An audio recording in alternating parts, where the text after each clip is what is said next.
I speak to you today with feelings of profound sorrow. King Charles had faced family rebellion, public scandal, and years of brutal scrutiny.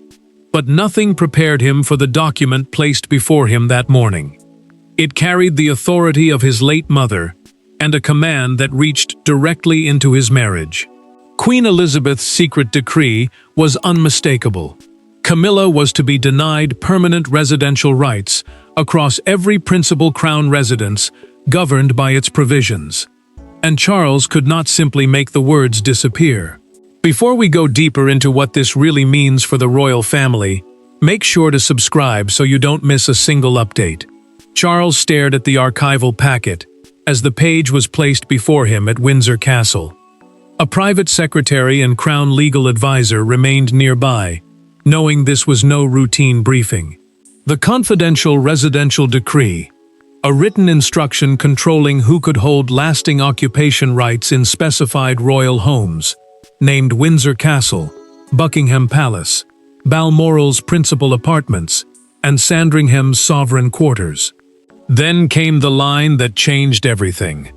Camilla would hold no independent or permanent right to any of them. The king read the operative paragraph twice. He folded his glasses, placed them beside the papers, and pressed one finger against his mother's signature. No enemy had written this. Elizabeth had made the decision herself, and the date proved she had done so while actively managing royal affairs. That mattered, because it stripped away the easiest explanation. This was not a rushed instruction made during her final illness. It had been considered, signed, and preserved. Charles carried the news to Camilla himself. She listened without interrupting, then asked the question he had already asked the advisors. Could he overturn it? His silence answered before his words did. The queen consort had spent years believing rank, marriage, and duty had secured her place beside him. Yet now she faced a boundary created by the woman whose approval had always mattered most. Charles saw fear settle in her expression and understood this was no argument over rooms. It was a judgment on belonging. Then the crown advisor showed him the enforcement clause.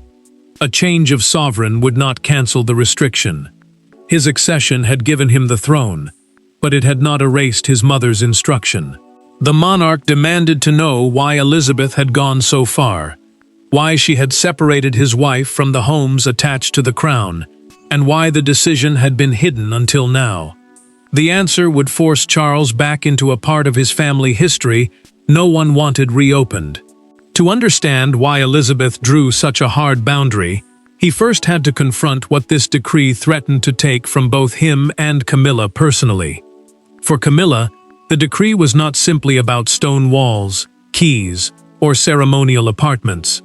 It struck at something far more vulnerable, the place she believed she had finally earned inside the royal family after decades of judgment. For Charles, the humiliation cut differently. He was the sovereign, yet inside the most private part of his marriage, his late mother had created a boundary even the crown on his head could not comfortably erase. Camilla sat opposite Charles and kept her eyes on the document between them. Royal residential rights were not simply permission to walk through palace doors. They could define who held protected, lasting rights to occupy particular royal spaces under specific legal or administrative arrangements. That distinction mattered now. She was not being told she could never enter Windsor or Buckingham Palace beside her husband. She was being told those places could never become independently hers, no matter how high her title rose. Charles tried to explain it carefully, but every word seemed to deepen the wound. He had spent years building a life in which marriage and monarchy existed side by side, believing one could strengthen the other. Camilla had endured public hostility for decades, and had come to see acceptance inside royal residences as proof that the hardest years were behind her. Now the late Queen's decree had reopened the oldest doubt of all. Had she ever truly been accepted? Camilla reached toward the page, then stopped. Charles quietly told her the signature had already been authenticated. She pulled her hand back and asked, Did she never believe I belonged? The king did not answer immediately. He wanted to defend Elizabeth without hurting his wife, yet he knew reassurance sounded weak, beside a signed instruction, deliberately separating Camilla from rights he himself still possessed. The division became impossible to ignore. Charles was not restricted by the decree. He remained free to occupy the residences attached to his position, while his spouse received no matching independent claim. The king understood what that meant emotionally. Respecting his mother's decision felt like abandoning Camilla. Trying to destroy it felt like betraying Elizabeth's final authority. For the first time, the crown offered him no comfortable middle ground. Then Charles noticed another reference inside the legal packet. A separate handwritten memorandum existed, preserved under tighter confidentiality, and it explained why Elizabeth had ordered the restriction in the first place. A memorandum was simply a private written record setting out reasoning or instructions. But this one carried something far more dangerous: the late Queen's own explanation. Charles ordered it located immediately. Camilla watched him carefully, sensing that whatever lay inside could hurt more than the decree itself. And when the first details of that hidden note emerged, they pointed back toward one specific private encounter at Windsor years earlier. The question was no longer whether Elizabeth had acted, but what had happened years earlier that convinced her such an extraordinary safeguard was necessary. The decree had not begun with lawyers. It had begun with a conversation behind a closed Windsor door years earlier. A moment so private that almost everyone who later heard whispers of it misunderstood its importance. Elizabeth had listened, Camilla had pushed harder than expected, and Charles had tried to calm both women. By the time the meeting ended, something fundamental had changed in the late Queen's assessment of where marriage ended and sovereign property began. Elizabeth had already grown cautious about the line between crown property, royal estates, and privileges connected to whoever happened to be sovereign. Those distinctions mattered because royal homes were never simply family houses. Some were tied to the institution itself, while others operated under separate estate arrangements and rules. As Charles's future accession looked increasingly certain, discussions had naturally begun around apartments, household access, and what security his wife would have once he became king. Camilla saw those conversations as practical planning. The Queen saw something more dangerous: the possibility that temporary privilege might slowly become permanent expectation. Camilla raised the issue directly during a private Windsor residential planning meeting in October 2018. She wanted written assurance that certain principal apartments and estate residences would remain available to her independently if Charles died before she did. To her, it was about security after years of public uncertainty. To Elizabeth, it sounded like a request to create lasting rights that could reach beyond her son's reign. Charles sensed the tension immediately and tried to soften the language, insisting that his wife was asking for clarity, not ownership. Elizabeth did not soften with him. She listened as Camilla repeated the request, then closed the briefing folder between them. "No residence of the crown is inherited through expectation," she said quietly. The Queen's meaning was unmistakable. Royal accommodation followed duty and sovereign authority, not marriage alone. Camilla felt judged when she believed she was simply asking what would happen to her future.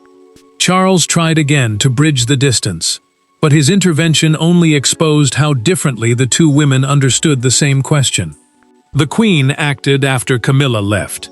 She instructed her private secretary to create a documented account of the exchange and asked advisors to examine legal safeguards against future independent residential claims. A private secretary, in this setting, was the senior aide responsible for recording and carrying out sensitive royal instructions. Within months, draft language began circulating under strict confidentiality. Elizabeth eventually signed the instrument before two designated witnesses, so no future dispute could easily challenge its authenticity. Charles now understood the truth he had been trying not to see. His mother's decree was not distant estate planning. It was her direct answer to that Windsor conversation, preserved long after everyone had left the room. Years later, those words would return to Windsor with devastating force, this time with Charles forced to tell Camilla that his mother's refusal had survived her death. The argument began quietly, which made what followed more painful. Camilla did not shout when Charles confirmed that Elizabeth's instruction could not simply be dismissed with a royal command. She stared at him, searching for the husband beneath the monarch, and asked the question he had been dreading. If he possessed the crown but could not secure her place inside its homes, what exactly did being his wife now guarantee? Charles had already pushed his advisors for every possible alternative before facing her. He had asked whether accession powers, household authority, or new property arrangements could weaken the restriction without openly destroying his mother's decree. Accession powers meant the authority and responsibilities that passed to him when he became sovereign. But even those powers had limits when older protected instructions had been deliberately structured to survive a change of reign. Temporary arrangements could be made. Permanent cancellation was another matter entirely, carrying consequences for both the institution and his family. Camilla listened until the explanation ended, then her restraint broke. "I am your wife, not a visitor waiting for permission." The queen consort wanted him to understand that every technical distinction sounded like another way of saying she belonged only while he was physically beside her. Charles answered that this was not how he saw her. It was about what Elizabeth had chosen to protect, and that answer only made the distance between them feel sharper. The king finally lost his composure when Camilla accused him of allowing his mother to control their marriage from beyond the grave.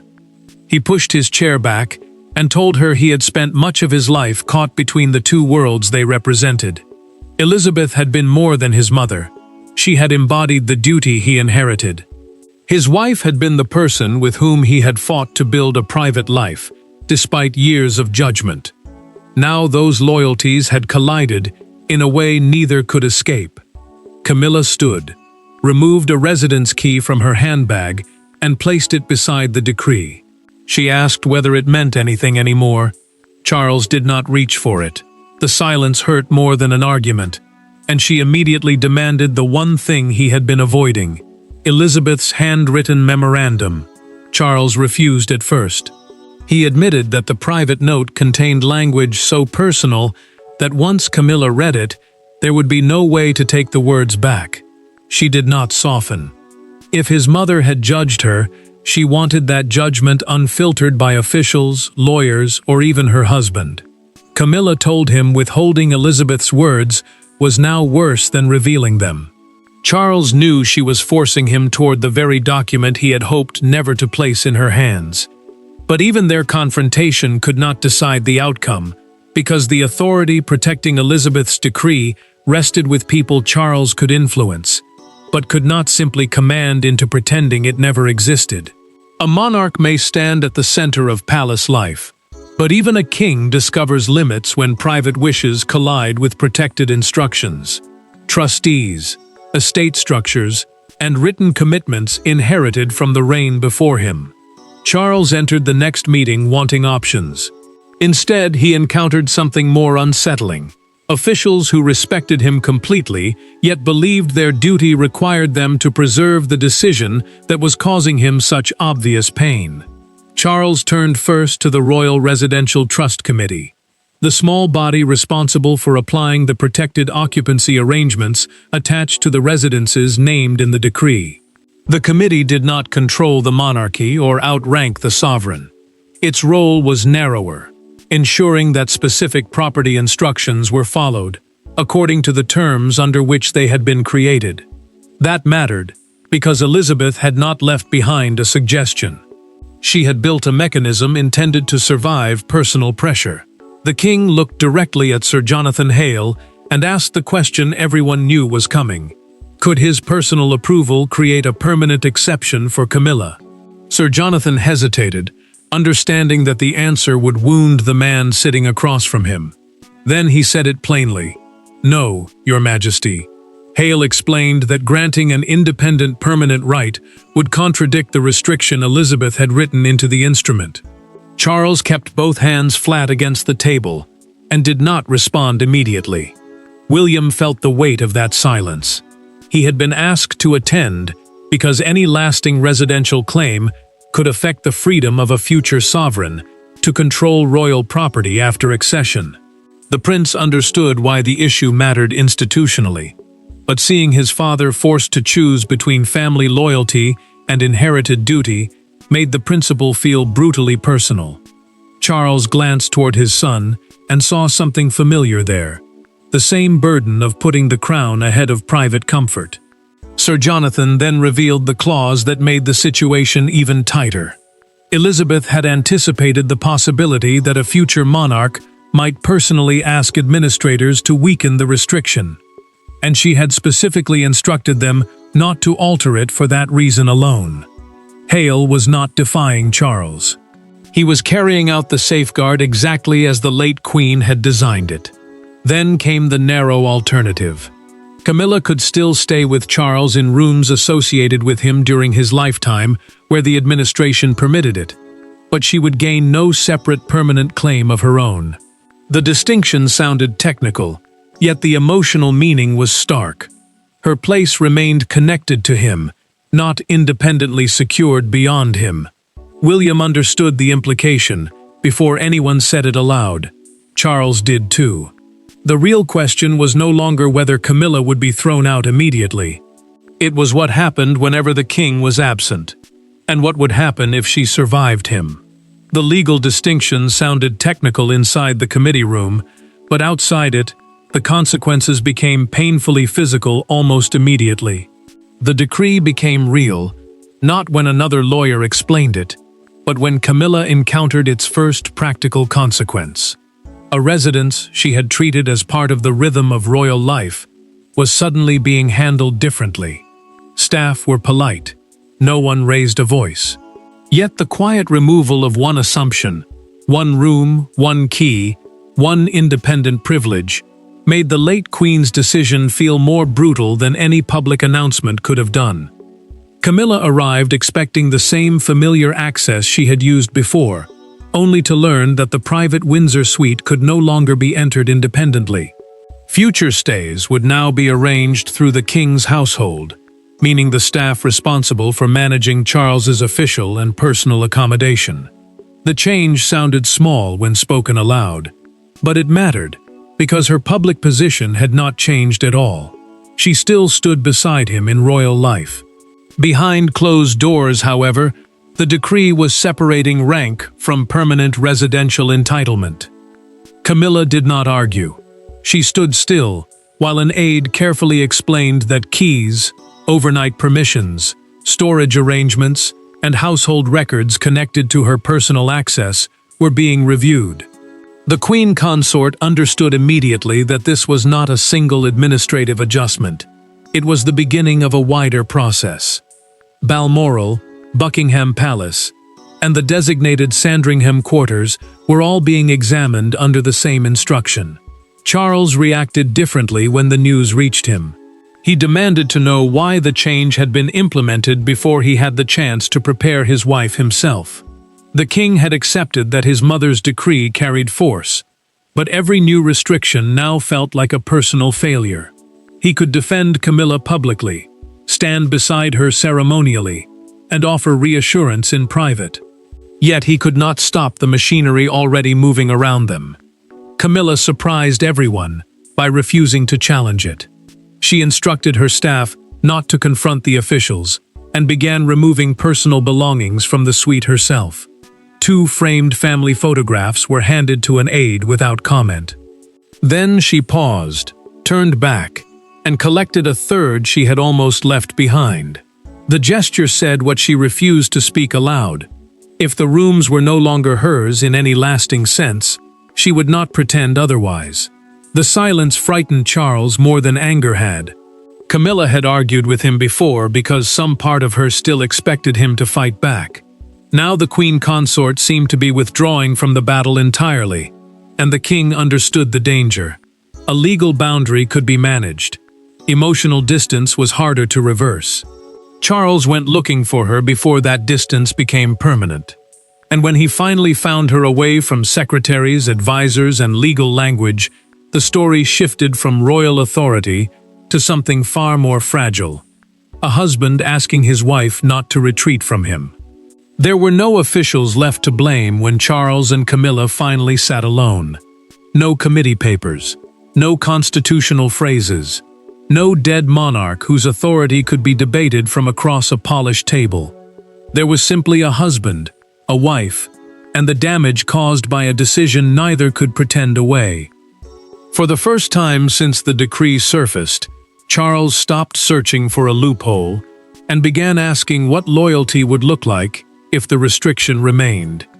Charles had come to her without aids after learning that personal belongings were being removed from several protected royal rooms. The king understood something had changed. Fighting Elizabeth's decree was no longer the only way to defend his marriage. He could not control what his mother had written, but he could decide what kind of private life he and Camilla built around it. That mattered because the decree governed residential rights. It did not have to govern affection, trust, or the meaning of their marriage. Camilla finally stopped protecting herself with anger. She admitted that losing independent access was painful, but it was not the deepest wound. What hurt most was the feeling that Elizabeth had left behind a final judgment on whether she truly belonged. The queen consort had spent years surviving public hostility and believing that service beside Charles had changed how the royal family saw her. Now a private document seemed to drag every old doubt back into the room. Charles answered with a decision rather than another legal argument. He would respect his mother's written boundary, but he would not allow it to define Camilla's worth or reduce their marriage to a question of rooms and keys. The king told her they could shape a personal home and private routine beyond the protected arrangements, even if the crown's residences remained subject to Elizabeth's instructions. For the first time, his loyalty was no longer expressed through resistance. It was expressed through acceptance, without surrender. Then Charles handed her the memorandum. The private note explained that Elizabeth feared a future confusion between marital position and enduring proprietary entitlement, meaning a lasting legal claim over property after the circumstances that created access had ended. Camilla read slowly. Instead of attacking her character, the queen acknowledged her importance to her son, while insisting that future sovereigns must receive royal residences free from personal claims created by earlier marriages. Camilla folded the note carefully and returned it. "I understand the reason. I don't have to like what it cost." Charles heard the difference immediately. She was still hurt, but she no longer believed the decree was simply a personal act of rejection. The conflict had shifted from banishment to legacy. Their private truce might have remained behind palace walls, until the existence of the decree reached the outside world and turned a family wound into a national spectacle. By sunrise, a decision once known only to a handful of royal insiders had escaped into public view. The story was irresistible: a late queen, a secret decree, a devastated king, and a wife whose right to royal residences had been deliberately limited. Within hours, sympathy, outrage, vindication, and disbelief collided outside palace gates. Yet one front page captured the entire crisis in just a few brutal words. Charles received the morning press digest before the palace had finished agreeing on its public response. A press digest was simply a compiled summary of the day's major newspaper and broadcast coverage. But this one carried a threat far beyond bad publicity. The leak contained only a summary of Elizabeth's decree, not the full confidential document, which meant the public was reacting to fragments. Buckingham Palace confirmed that historical residential arrangements existed, but officials refused to release the Queen's private memorandum. That restraint mattered, because publishing her personal reasoning could turn a property dispute into a public trial of Camilla's entire relationship with the late monarch. The king stopped when he reached the largest headline. The fictional Daily Chronicle had printed, "The Queen's Final Line, Camilla locked out of royal homes." Charles read it in silence, then folded the Press Digest inward until his wife's photograph disappeared. He understood immediately what the wording suggested, that Elizabeth had personally banished Camilla from every palace door. The truth was narrower, but the emotional damage was much larger. Camilla refused to disappear. Advisors offered to reduce her public schedule while the story dominated coverage, but she rejected the idea. The Queen Consort believed canceling a previously arranged engagement would make the headline look stronger than the decree itself. Charles worried that she was forcing herself through humiliation, simply to prove she could not be pushed aside. She told him retreat would only allow strangers to decide what the moment meant. Outside Buckingham Palace, the story became a spectacle. Visitors gathered around newspaper stands carrying the same front page, while television crews repeated the headline and crowds photographed it. Then the details began to shift the debate. Commentators learned that Camilla had not been literally forbidden from entering royal residences. The restriction concerned independent permanent claims beyond Charles's own rights. That distinction cooled some outrage and opened a different argument, whether Elizabeth had been protecting the future crown rather than punishing one woman. Charles felt the pressure tightening from every direction. He could challenge the decree publicly and turn private pain into open conflict, or accept it and define the meaning himself. The king knew the next decision would settle more than a headline. The palace could manage headlines, but only Charles could determine the final meaning of the decree, and his decision would reveal whether this became a family war or a painful act of acceptance. In the end, there was no dramatic destruction of Elizabeth's decree, no triumphant reversal, and no final confrontation capable of erasing what had already been written. Charles reached a harder conclusion. His mother's decision would stand. Camilla would remain his wife, his companion, and a central figure beside him. But the royal residences protected by Elizabeth's instruction would never become hers through permanent independent entitlement. The king had finally stopped fighting that distinction. Charles gave the final instruction himself. He ordered the Royal Residential Trust Committee to apply the decree exactly as authenticated and ended every attempt to create a permanent exception. The committee was simply the body responsible for carrying out the protected residential arrangements attached to the document. But this decision carried meaning far beyond administration. By accepting the restriction, the monarch was acknowledging that Elizabeth had drawn a line between marriage and lasting control over property tied to the crown. He could dislike the pain it caused without pretending the line did not exist. Camilla accepted the decision with more calm than anger. She and Charles began reshaping their private arrangements so their marriage would not depend on whether a particular apartment, residence, or estate could ever become independently hers. The Queen Consort told him she would rather keep her dignity than spend the rest of his reign fighting a dead monarch over rooms she could never truly call her own. Charles understood what that meant. She was not surrendering her place beside him. She was refusing to let the decree define it. The king also came to understand his mother differently. Elizabeth had not instructed him to reject his wife, nor had she erased Camilla's public role. Her concern had been continuity. She wanted the next sovereign to inherit protected royal residences without an independent occupancy claim from a previous marriage complicating that transition. That mattered for William, because the future king would eventually inherit responsibility for spaces that had to remain attached to the institution rather than personal expectation. Charles signed the short implementation instruction and set down the pen. He looked toward Camilla. She gave a small nod. No celebration followed, but neither did another argument.